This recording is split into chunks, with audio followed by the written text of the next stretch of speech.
Tunggu. Ini kayaknya ada yang kurang deh. Wih, sudah berwarna sekarang. Tapi tunggu, saya belum memakai jubah. Oke, saudara-saudari, sekarang saya telah memakai jubah. Pada pertemuan yang ke-6 ini, kita akan membahas tentang Ekaristi.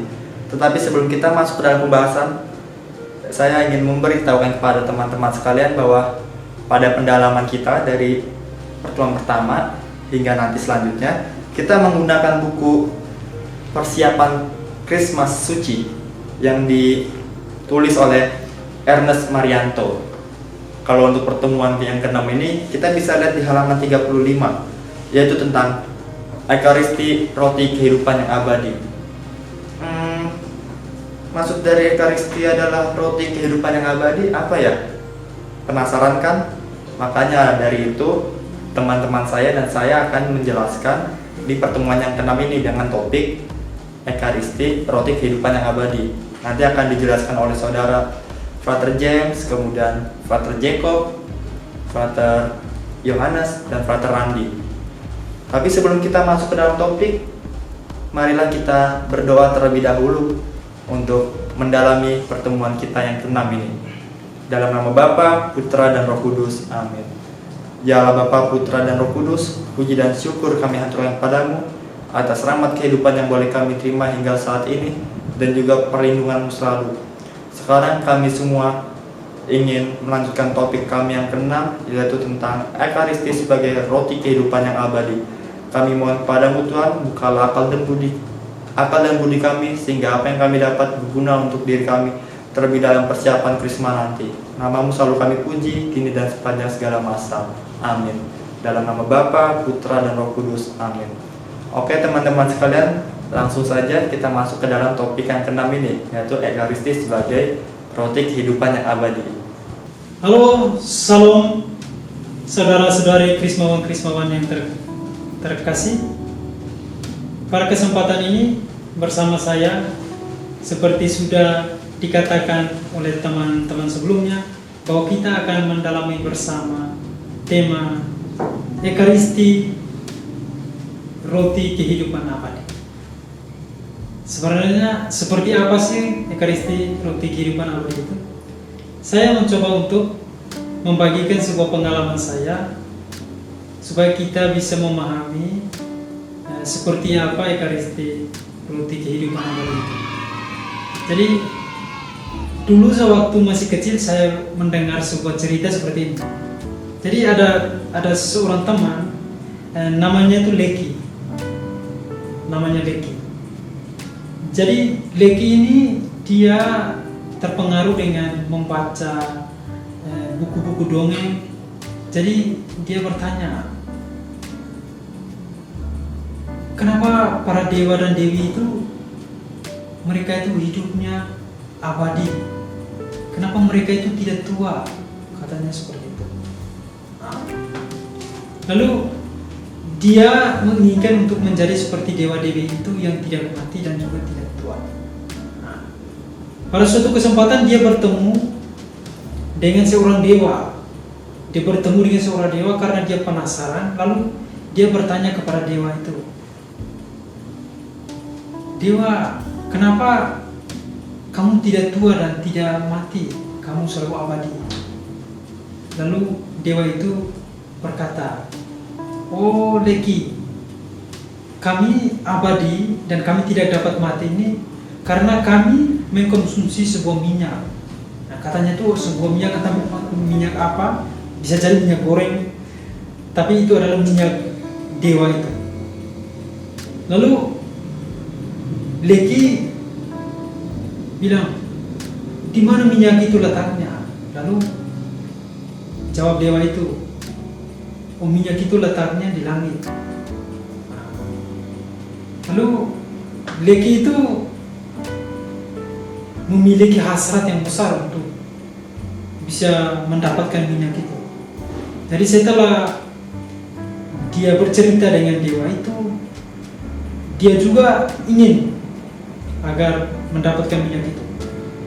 Pada suatu malam dia pergi ke angkasa. dia mau mencari minyak seperti yang dikatakan oleh dewa ini. Nah, setelah sampai di sana, dia hampir kedapatan karena tempat minyak itu ternyata banyak orang yang menjaganya, banyak penjaganya di sekitar situ.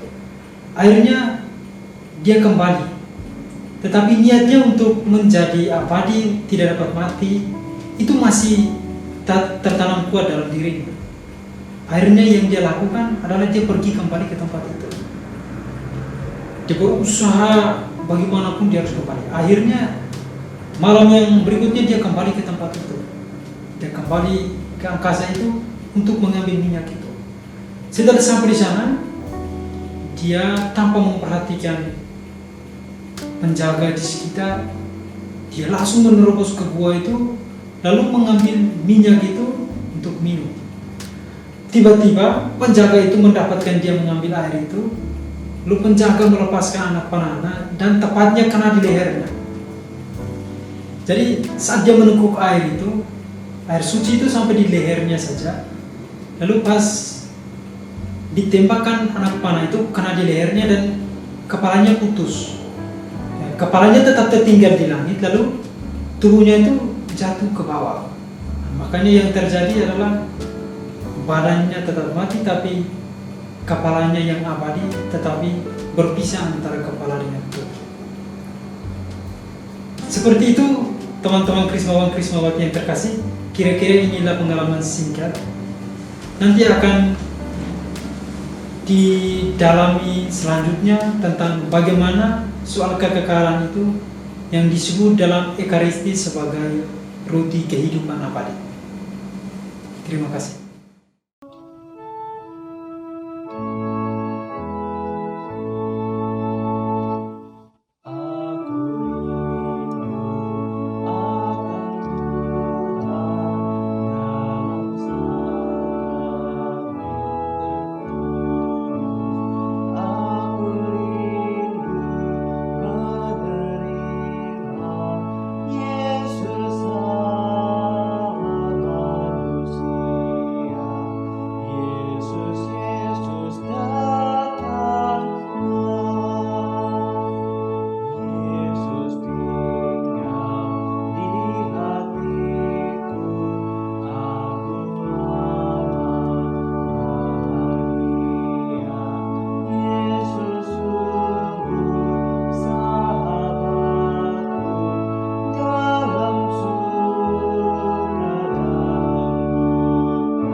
Bacaan diambil dari Injil Yohanes bab 6 ayat 51 sampai 58. Akulah roti hidup yang telah turun dari surga. Jikalau seorang makan dari roti ini, ia akan hidup selama-lamanya. Dan roti yang kuberikan itu ialah dagingku, yang akan kuberikan untuk hidup dunia. Orang-orang Yahudi bertengkar antara sesama mereka dan berkata, bagaimana ia dapat memberikan dagingnya kepada kita untuk dimakan?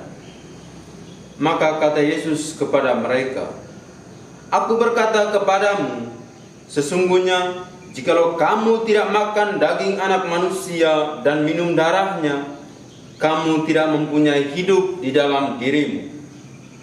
Barang siapa makan dagingku dan minum darahku, ia mempunyai hidup yang kekal, dan aku akan membangkitkan dia pada akhir zaman. Sebab dagingku adalah benar-benar makanan, dan darahku adalah benar-benar minuman. Barang siapa makan dagingku dan minum darahku, ia tinggal di dalam aku, dan aku di dalam dia. sama seperti Bapa yang hidup mengutus aku, dan aku hidup oleh Bapa, demikian juga barang siapa yang memakan aku akan hidup oleh aku. Inilah roti yang telah turun dari surga, bukan roti seperti yang dimakan nenek moyangmu dan mereka telah mati. Barang siapa makan roti ini, ia akan hidup selama-lamanya.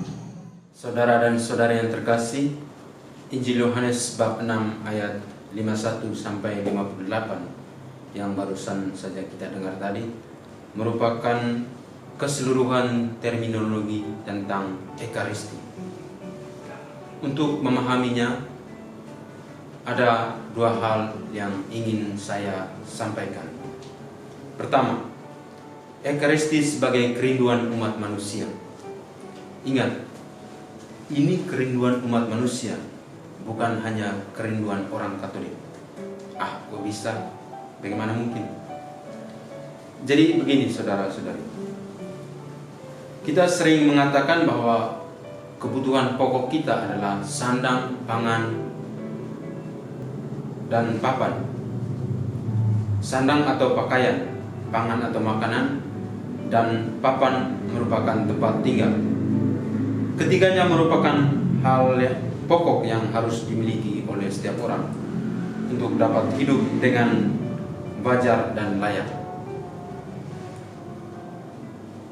Meskipun demikian, jika kita bertanya manakah yang paling pokok, manakah yang harus terpenuhi terlebih dahulu, yang terutama, jawabannya pasti pangan atau makanan. Karena kalau orang tidak makan, sudah pasti ia tidak bertahan hidup. Bila terpaksa ia tidak mempunyai pakaian, mungkin ia bisa cari akal untuk membalut tubuhnya, entahlah dengan apa. Jika orang tidak mempunyai papan atau tempat tinggal, mungkin ia bisa menjadi gelandangan atau mencari tempat untuk tinggal sementara, tinggal dari satu tempat ke tempat lain. Tanpa pakaian atau tempat tinggal, meskipun itu kurang baik dan sehat, tetapi asalkan manusia masih bisa makan, tentulah ia tetap hidup. Orang boleh saja mempunyai rumah mewah, uang banyak, harta berlimpah, dan sebagainya. Tetapi bila ia tidak makan, ia akan sakit lalu mati. Sudah menjadi hukum alam bahwa siapapun orangnya, dari manapun asal usulnya, apapun gelar dan jabatannya, selalu butuh makan dan minuman. Jadi untuk bisa bertahan hidup, yang paling dibutuhkan manusia adalah makanan. Karena makanan, manusia bahkan hewan pun bisa bertengkar demi makanan. Makanan memang bisa menjadi alasan orang bertengkar dan bahkan saling membunuh, akan tetapi makanan dapat pula mempersatukan orang. Undangan untuk makan bersama tidak hanya urusan perut dan kenyang, tetapi juga merupakan ungkapan persaudaraan. Demikianlah, makanan di satu pihak merupakan kebutuhan paling dasar dari umat manusia, dan di lain pihak dapat menjadi pemersatu atau juga pemecah suatu komunitas masyarakat. Dari sini dapat kita katakan bahwa makanan memiliki makna dan peran yang sentral dalam kehidupan umat manusia pada umumnya di sepanjang zaman. Nah, Ekaristi justru mengambil simbol makanan dan minuman. Ingat bahwa Yesus Kristus tidak mewariskan kepada para muridnya pakaian atau tempat tinggal mewah atau sejumlah uang atau deposito yang bisa digunakan untuk karya kerasulan dan pewartaan Injil, tetapi makanan dan minuman Ekaristik. Tuhan memilih menjadi makanan dan minuman Ekaristik yang berupa roti dan anggur. Saudara-saudari, roti dan anggur merupakan jenis makanan dan minuman dalam masyarakat Timur Tengah dan banyak di tempat bumi ini. Barangkali kita orang Indonesia tidak terlalu biasa dengan roti dan anggur. Kita lebih biasa dengan nasi, ketela, sagu, jagung, singkong, atau apalah. Akan tetapi, dan perlu dicatat, kita ingat, perlu digarisbawahi, perlu dicermati baik-baik, bahwa simbolisasi roti dan anggur pertama-tama tidak berbicara mengenai jenis makanan dan minumannya, tapi mengenai kebutuhan pokok umat manusia. Roti dan anggur yang digunakan dalam Ekaristi menunjuk pada apa yang dirindukan dan dibutuhkan manusia di dunia ini, yakni makanan dan minuman yang karenanya manusia dapat hidup dan berkembang. Dalam arti inilah Ekaristi dapat dipandang sebagai kerinduan seluruh umat manusia. Saudara dan saudari, itulah poin pertama yang ingin saya sampaikan. Nah, sekarang kita masuk poin yang kedua. Dalam perjamuan terakhir, Yesus mengadakan Ekaristi yang sampai kini selalu kita rayakan dan kita sambut. Waktu mengangkat roti yang terberkati itu, Yesus bersabda, "Inilah tubuhku." Dan waktu mengangkat piala kudus, ia bersabda, "Inilah darahku." Jadi di sini Yesus mengidentifikasi diri dengan makanan. Jadi roti dan anggur itu bukan sekedar simbol dalam Ekaristi, tetapi itulah Yesus sendiri, tubuh dan darahnya. Mengapa ia memilih identifikasi dengan makanan? Karena Yesus melihat bahwa makanan merupakan pralambang yang paling jitu dan paling tepat untuk mengungkapkan dirinya. Tadi sudah dijelaskan mengapa makanan dalam poin pertama. Camkanlah nasi yang kita makan dan air yang kita minum luluh dan menjadi satu dengan tubuh kita, atau bahkan menjadi daya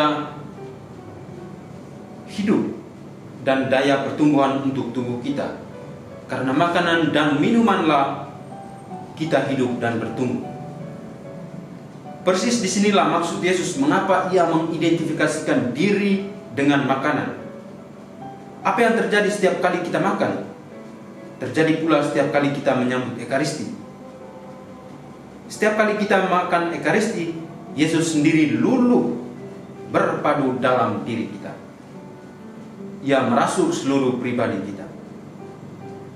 Karena Yesus yang bangkit itu abadi dan lestari, maka daya ekaristisnya pun abadi dan lestari. Sehingga kita yang makan tubuh dan darahnya akan hidup lestari. Kita akan hidup selama-lamanya. Jadi sungguh tepat kalau Ekaristi itu kita imani dan kita hayati sebagai roti kehidupan abadi. Terima kasih, selamat bertekun dan setia dalam perayaan Ekaristi. Saudara-saudari yang terkasih, Krismawan, Krismawati, dari kisah yang pertama, pengalaman yang diceritakan oleh Frater James, kita mendengar cerita tentang minyak yang ingin dicari oleh seseorang demi kelestarian hidupnya. Dalam bacaan Injil yang kita dengarkan, dalam Injil Yohanes, Yesus bersabda tentang tubuhnya, tentang darahnya. Kita mau melihat Yesus mengambil roti dan anggur. Mengapa harus makanan yang diidentifikasikan Yesus sebagai tubuh dan darahnya? Semua orang Kristen yang sudah dibaptis tentu menginginkan kehidupan abadi setelah kematiannya nanti. Hidup yang lestari bersama Tuhan di surga. Semua pasti mendambakan hal yang sama. Lalu apa caranya? Kita sebagai Krismawan Krismawati, orang yang dianggap dewasa dalam iman, kita semua tahu Ekaristi yang kita sambut mempersatukan kita dengan Tuhan Yesus. Tuhan Yesus dalam tubuh dan darah Kristus, roti dan anggur yang kita sambut, Tuhan ingin seperti makanan dan minuman itu merupakan kebutuhan vital demi daya tubuh manusia memperoleh kekuatan fisik. Secara rohani yang kita butuhkan adalah Tuhan. Keselamatan jiwa kita itu dambaan kita. Maka persatuan dengan Kristus adalah sarana satu-satunya. Hikayat purba atau pengalaman yang kita dengarkan dari Frater James tadi itu menjelaskan bagaimana seseorang berani mengambil resiko dan tantangan apapun asalkan apa yang dia inginkan bisa tercapai. Undangan untuk kita, kalau toh kita sebagai orang Kristen ingin kelestarian hidup abadi itu, ingin hidup bersama Tuhan setelah kematian kita nanti di surga, maka tentu ada juga risiko, perjuangan, tantangan, atau yang kita sebut salib dalam hidup kita. Ekaristi adalah satu-satunya santapan. Tuhan adalah satu-satunya yang memberi kita kehidupan abadi. Yang menjadi pertanyaan untuk kita, sepanjang hidup kita sebagai orang Kristen yang sudah dibaptis, sudah menerima komuni, akan menerima sakramen Krisma, apa arti penting persatuan kita dengan Tuhan? Mengapa sih kita harus menjadi Kristen? Kenapa kok mau terima komuni? Lalu apa perjuangannya? Apakah sudah terima komuni, sudah, yang penting secara formal saya sudah lakukan semua yang diminta oleh gereja Katolik, sisanya terserah? Atau mungkin Tuhan mencoba merangsang kita, Tuhan mencoba untuk membangkitkan cita rasa kita. Saya harus buat apa kalau begitu? Supaya jaminan keselamatan yang Tuhan tawarkan itu bisa saya dapatkan, bisa saya peroleh setelah kematian saya nanti. Apa yang harus saya buat dalam hidup sehari-hari? Itulah salib kita. Tidak ada yang bilang mudah. Saya juga sebagai manusia, saya berjuang sebagai seorang Kristen. Apalagi sebagai seorang frater, orang semua memperhatikan hidup saya. Orang Kristen demi keselamatan jiwanya punya salib yang harus dia pikul sehari-hari. Apa artinya salib yang dipikul sehari-hari? Bagaimana kita berelasi dengan orang-orang di sekitar kita, pasangan kita, anak kita, kakak, adik, orang tua, saudara-saudari, orang yang tidak kita kenal sekalipun. Atau bagaimana kita merespon ketika kita melihat saudara-saudari yang hidupnya sebenarnya membutuhkan perhatian dan kasih dari diri kita. Segala sesuatu yang kita lakukan setiap hari, apapun itu, menentukan keselamatan kita tanpa kita sadari. Perjuangan kita sebagai seorang Kristen. Mungkin terkadang ada di antara kita yang merasa, saya kurang pantas menerima Kristus dalam diri saya. Disitulah justru Tuhan ingin hadir. Dalam kesadaran akan ketidakpantasan itu, Tuhan ingin hadir dan melawat umatnya. Kesadaran akan pertobatan justru itulah makanya kita memberi diri, membawa diri kita untuk didewasakan secara iman, menerima Roh Kudus lewat sakramen Krisma ini. Dengan harapan setelah kita menerima sakramen Krisma ini, kesadaran kita akan persatuan dengan Kristus dalam Ekaristi semakin meningkat, dan buahnya ada dalam hidup sehari-hari, perilaku, tingkah laku, cara kita bersikap dan sebagainya, cara kerja kita, etos kita setiap hari, menunjukkan semuanya itu. Itulah salib kita sebagai orang yang dipersatukan dengan Kristus dalam Ekaristi. Ekaristi sebagai roti kehidupan abadi mengundang kita semua untuk menjaga persatuan kita dengan Kristus dalam hidup kita sehari-hari. Tuhan memberkati. Tadi teman-teman saya yaitu Father James, Father Anes, Father Jacob, dan Randy itu mereka sudah membawakan topik tentang pertemuan yang ke-6 ini, yaitu tentang Ekaristi sebagai roti kehidupan yang abadi. Pertemuan kali ini sangat menarik dan penjelasan dari teman-teman saya itu juga super menarik. Nah, untuk pertemuan selanjutnya itu lebih menarik lagi. Jadi teman-teman jangan lupa untuk like, comment, dan subscribe. Semoga dengan pertemuan kita yang ke-6 ini teman-teman semakin diperkaya dan semakin diperkuat sebelum menerima sakramen Krisma. Tadi kita diawali dengan doa, sekarang kita mengakhiri pertemuan kita dengan doa juga. Marilah kita persiapkan hati dan pikiran kita untuk memulai berdoa. Dalam nama Bapa, Putra, dan Roh Kudus. Amin. Ya Allah Bapa surga, puji dan syukur kami aturkan kepadamu atas pertemuan ke-6 yang boleh kami laksanakan dengan tema adalah Ekaristi sebagai roti kehidupan yang abadi. Kami mohon kepadamu Tuhan, semoga dengan pertemuan yang ke-6 ini kami semakin diperkaya dan semakin diperkuat terlebih dalam menerima sakramen Krisma nanti. Nama-Mu Tuhan selalu kami puji kini dan sepanjang segala masa. Amin. Dalam nama Bapa, Putra, dan Roh Kudus. Amin.